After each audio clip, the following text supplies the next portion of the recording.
Sorcerers are able to wield magic more powerfully than any other caster in D&D. Let's draw out the latent potential within.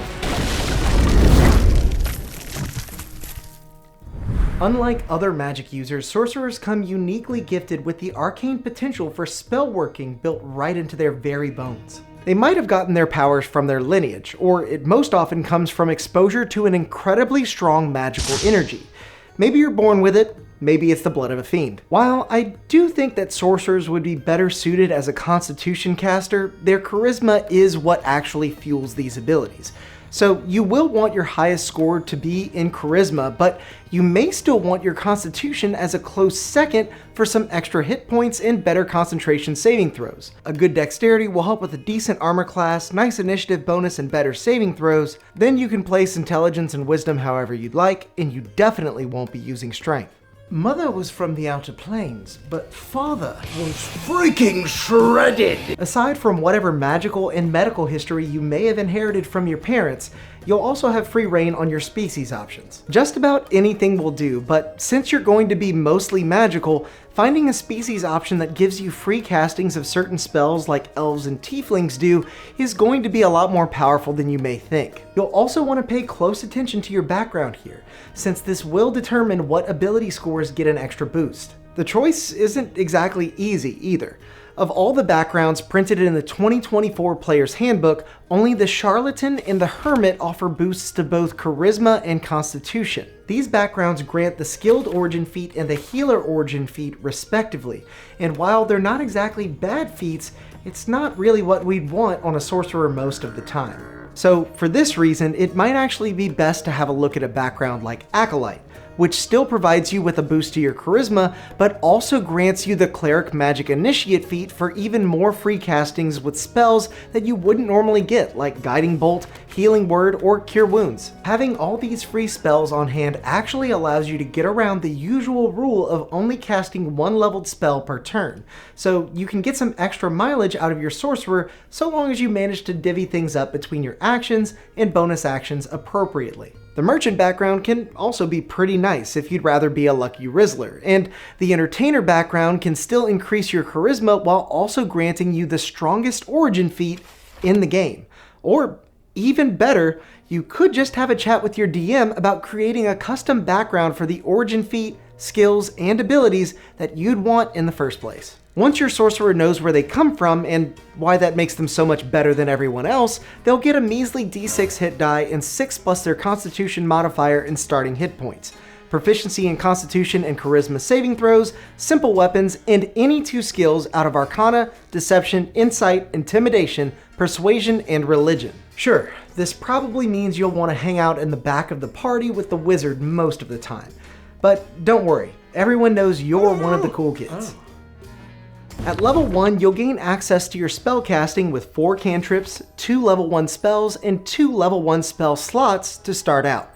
As you gain levels, you'll gain more cantrips and spells, but you'll want to be careful with your selection. Sorcerers can only swap out 1 spell they know each time they level, since their magic comes from within. Power within. The power within. The power within. And people don't change overnight without lots and lots of therapy. Trust me. Let me guess. It all started with your parents. Yes, but how did you know? Oh, perfect. Thanks, DM. Great session. As for what to take at the start, I'd suggest looking over Firebolt for a decent damage dealing cantrip, Mind Sliver for a nice bit of debuff on top of a psychic attack, Witch Bolt for some consistent damage in the early game, and Chromatic Orb for some crazy output with a fun mechanic that bounces your spell between enemies. There are some other great options here, but the reason I tend to gravitate towards these ones has to do with our other level 1 feature, Innate Sorcery. By unleashing the magic within you as a bonus action twice per long rest, for a full minute afterwards, you can increase your save DC by 1 and give yourself advantage on attack rolls for your sorcerer spells. Since advantage tends to have a bit more upside statistically than a +1 to our save DC, I like to focus on that. And this combined with high-level chromatic orb castings can ultimately become a pretty surefire way to land a crit on something. Still, don't let that keep you from taking spells that require saving throws in general. Hell, maybe standing too close to an upcast fireball is how you got your powers in the first place. Are you sure? Yes, hit me. I think you may just need to level up like the rest of us. Fine. On that note, we move on to level 2, where we unlock the other half of our sorceress gimmicks, beginning with Font of Magic. As a spellcaster, you'll have your spell slots to keep track of. Yes, but as a sorcerer, you'll also be given sorcery points that can be used to alter those spells as you cast them and even generate more spell slots. For reference, you always have a maximum number of sorcery points equal to your level. These come back when you finish a long rest, but you can also expend a spell slot to gain sorcery points equal to that slot's level, or you can generate a spell slot as a bonus action according to this table. Keep in mind that you're creating spell slots here, not replenishing used ones. So just because you have all your spell slots doesn't mean you can't make more if you want to. New slots just go away after you long rest. You can even technically take some warlock levels for a couple spell slots that refresh on a short rest and generate way more slots than you'd probably need by way of sorcery points. This kind of tactic doesn't fly at every table though, and you will still need to long rest eventually, so make sure to check with your DM before attempting something like this. Did you stay up all night again? Yes. What were you doing? We have that big encounter today. Oh, you could say I was counting spell slots. I am not wasting another greater restoration on you. Plus, that's not all your sorcery points are capable of, remember? You'll also be able to use them as a resource to enhance your spells as a function of the Metamagic feature that you get at 2nd level. There are 10 different Metamagics to choose from, and you can pick out 2 of them for now, but you can also swap out one anytime you gain a sorcerer level, so you'll likely have a chance to use most of them as you go along. You can only use one Metamagic each time you cast a spell unless otherwise noted, and each Metamagic varies in how many sorcery points it'll cost you. Careful Spell allows charisma modifier number of creatures to automatically make a saving throw against one of your spells and take no damage if they would take half damage on the save. So go ahead, erupt a fireball from your chest in a room full of goblins. You know you want to.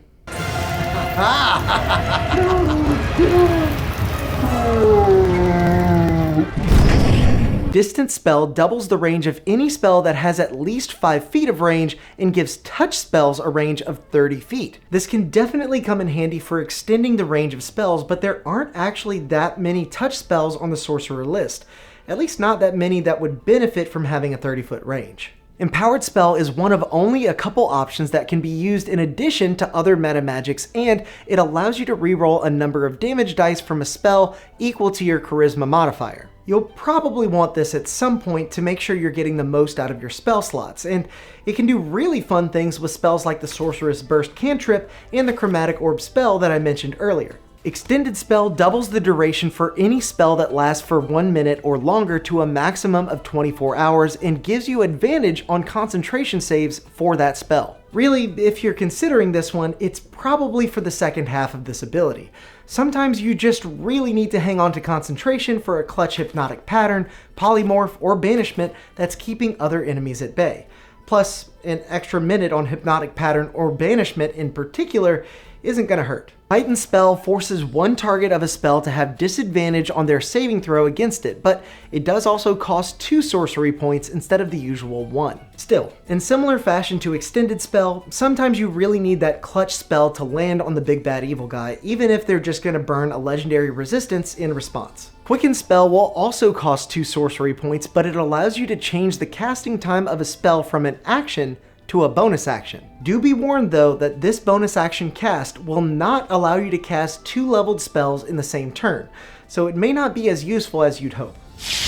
Hey, you just cast a spell! You can't do another one! Why not? It's against the rules. But you just did it last turn! It wasn't a spell, it was an ability. That was an ability. Seeking Spell also allows you to use it in tandem with another Metamagic option and grants you the option to re-roll the d20 on a missed spell attack roll. Most notably, this does stack with the advantage that we would get from our innate sorcery. And given that we're likely to be making a lot of spell attack rolls, this could be a good option to pick up. Subtle Spell says that we can cast a spell without any verbal, somatic, or material components except for those that would be consumed by the spell if specified. There are a lot of uses for something like this. charming an NPC without them noticing, getting the jump on your enemies with a well-timed attack, or even avoiding an enemy's counterspell by hiding your attack from them until it's too late. Transmuted Spell can change a spell's damage type from acid, cold, fire, lightning, poison, or thunder to another of those types in exchange for 1 sorcery point. Outside of getting around resistances and immunities, this one can be exceptionally fun to play with from a flavor standpoint as well. And Twinned Spell allows you to effectively add an extra target to a spell if that spell can normally be upcast to gain an additional target. Honestly, this metamagic had quite the fall from grace coming from base 5e. It's basically just giving you what upcasting the spell already would, but it can still be useful for certain spells like Charm Person, Fly, or Banishment once again. Once you have all your metamagics picked out, it's time to move on to level 3 where you'll get to choose your sorcerer subclass. There are 4 options to choose from in the 2024 Player's Handbook, or we can take any of the options released since 2014 that haven't been reprinted. For simplicity, let's just take a look at the new ones that all get features at 3rd, 6th, 14th, and 18th levels. Oh, a little to the left, right there. What are you talking about? Sorry, that wasn't for you. My brain just had an itch. Aberrant sorcerers get their psionic powers from the boundless astral plane and the unknowable far realm. These mysterious locations often alter any minds exposed to their potent magics, leaving them forever changed and burdened with forbidden knowledge and psychic abilities. When you take the subclass at level 3, you'll get access to some extra always prepared spells like Detect Thoughts, Hunger of Hadar, Evard's Black Tentacles, and Telekinesis, among others. Additionally, you can play telepathic walkie-talkie with any creature within 30 feet of you as a bonus action. The connection stays active for your sorcerer level in minutes and works over your charisma modifier in miles. But most importantly, there is no limit on how often you can use this, and there is no saving throw for your enemies. Feel free to make NPCs feel like they're going crazy. Get out of my head! At level 6, you'll gain resistance to psychic damage and advantage on saves against being charmed or frightened. And you can use your sorcery points to cast leveled spells from your list of extra psionic options by spending points equal to the level of the spell. And when you do that, you basically get a free subtle spell metamagic on the casting. At level 14, you become able to alter your body as a bonus action by spending 1 sorcery point to gain a swim speed of double your normal movement and breathe underwater, gain a fly speed and hover, see invisible creatures within 60 feet, or squeeze through gaps as narrow as 1 inch and escape non-magical restraints by spending 5 feet of movement. Each of these extra abilities last for 10 minutes and they can stack with each other as well, so you're bound to take advantage of the added utility fairly often. Then, at 18th level, you'll gain a 120-foot magical teleport as an action that forces a strength save from each creature within 30 feet of the space you left, against 3d10 force damage and being pulled directly into the space that you left. While this is only available once per long rest unless you refresh it with 5 sorcery points, positioning your enemies as you like with up to 30 feet of forced movement can be useful late in the game, even if the damage is a little bit lackluster. That said, this subclass provides a lot of value, especially outside of combat. Sorcerers are often played as potent casters, so adding a bit of utility to the mix seems like a good idea. Not to mention the flavor is fantastic. You've disrupted the natural order of the universe, and now I'm ticked off. Clockwork sorcerers tend to prioritize order above all. While it doesn't necessarily mean they're strictly lawful or dogmatic, it does mean that they've been granted an understanding of the vast system of clockwork efficiency that spurs on the universe. And with that understanding comes another set of always prepared sorcerer spells like Aid, Dispel Magic, Greater Restoration, and Wall of Force, to name a few. You'll also be able to negate the effects of advantage or disadvantage for a creature within 60 feet as a reaction up to Charisma modifier times per long rest, as you balance the scales of chaos. 6th level grants you a unique defensive ability by spending 1 to 5 sorcery points to give a creature within 30 feet that many d8s to roll. Then, when they take damage, they can choose to roll any of those d8s and subtract from the damage they take. The ward lasts until you complete a long rest or use the feature again, and it serves quite well as a way to bolster anyone with damage resistances and immunities, temporary hit points, and extra hit points from a spell like Aid that could help stretch the ward's effectiveness. Level 14 affords you yet another boosted state like the innate sorcery we've been using up to this point. Using a bonus action, you can make yourself impervious against any advantage and make any d20 roll of 9 or lower a 10 instead for a full minute. The feature can only be used once per long rest unless you refresh it with 5 sorcery points, but there's no denying that it's quite strong, especially if we've been investing in spells that roll a d20 to hit. A 10 on the die at this level is often going to translate into an auto hit, and this can even stack with your innate sorcery if you have it active. Then 18th level allows you to summon construct spirits within a 30-foot cube as an action, after which they restore up to 100 hit points divided among any creatures of your choice, repair any damaged objects, and dispel every spell of 6th level or lower affecting creatures or objects within the cube. As is par for the course, this ability is only usable once per long rest unless you spend 7 sorcery points to refresh it, and honestly, you might just do that. This subclass adds an air of consistency and protection to what is normally a guns blazing class, and its abilities stay fairly relevant throughout every tier of play. I haven't seen any Clockwork Sorcerers at my table, but I wouldn't shy away from playing one. So, that story about the bard and the dragon? Oh, of course, I have draconic powers, so naturally Dad must have boinked some reptilian monster, right? Never mind, forget I asked. No, make the joke, I fucking dare you. Yeah, Draconic Sorcerers aren't necessarily the spawn of dragons. Oftentimes their abilities manifest as the result of magical power being bestowed by a dragon directly to them, or one of their ancestors. Are you serious? When you take the subclass, you'll get some flavorful always prepared spells like Dragon's Breath, Fear, Charm Monster, and Summon Dragon, in addition to some other useful entries. You'll also get an extra hit point for each sorcerer level, and an unarmored AC of 10 plus your dexterity and charisma modifiers. Then at level 6 you'll gain resistance to either acid, cold, fire, lightning, or poison damage, and become able to add your charisma modifier to 1 damage roll for spells that deal the same type of damage. At 14th level you can sprout wings as a bonus action and gain a fly speed of 60 feet for an hour. While this can only be done once per long rest, you can also spend 3 sorcery points to refresh the ability, making it a fairly reliable access to a very fast fly speed, even if it comes online a bit later than I'd like. Afterwards, at 18th level, you'll be given the ability to cast the Summon Dragon spell without a material component, and once per long rest without using a spell slot.